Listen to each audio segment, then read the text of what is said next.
জামায়াত সহ ১১ দল আন্দোলনের নামে দেশকে অস্থিতিশীল করতে চায় বলে অভিযোগ করেন বিএনপির মহাসচিব মির্জা ফখরুল ইসলাম আলমগীর। এ সময় তিনি বলেন, সংস্কার ইস্যুতে সামাজিক মাধ্যমে ভুল তথ্য ছড়ানো হচ্ছে। রাজধানীর শেরেবাংলা কৃষি বিশ্ববিদ্যালয়ের টিএসসি অডিটোরিয়ামে জিয়া পরিষদের উদ্যোগে বিএনপির চেয়ারপারসনের উপদেষ্টা ও জিয়া পরিষদের চেয়ারম্যান ডাক্তার মোহাম্মদ আব্দুল কুদ্দুসের আত্মার মাগফিরাত কামনায় আয়োজিত হয় এক স্মরণ সভা।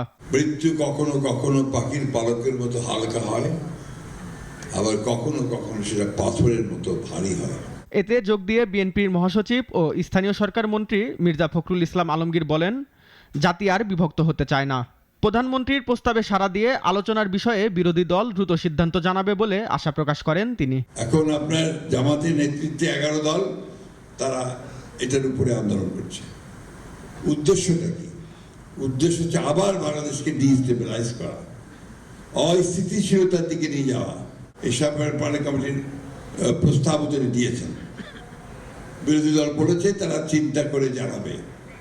আমি আশা করব যে তারা দ্রুত চিন্তা করে একটা নামগুলো দেবে এবং দ্রুতই এই সংবিধানের যে বিতর্ক শুরু হয়েছে সেই বিতর্ক শেষ হয়ে এটা নিয়ে আমরা সামনের দিকে এগিয়ে যেতে পারবো।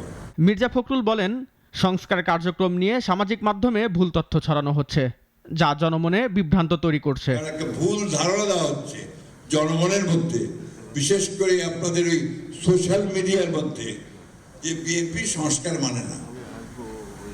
বিএনপি তো সংস্কারের জনক। জুলাই সনদের জন আকাঙ্ক্ষার বাস্তবায়নে সংবিধান সংশোধনের বিষয়ে বিতর্ক শেষ করে দেশকে এগিয়ে নেওয়ার আহ্বান জানান বিএনপির মহাসচিব। দুর্ভাগ্য আমাদের যে এই ধরনের মানুষগুলোকে কিন্তু আমরা তাদের যোগ্য মর্যাদা বহুদিন ধরে দিতে পারিনি। রেজাই রাব্বি, নাগরিক, ঢাকা।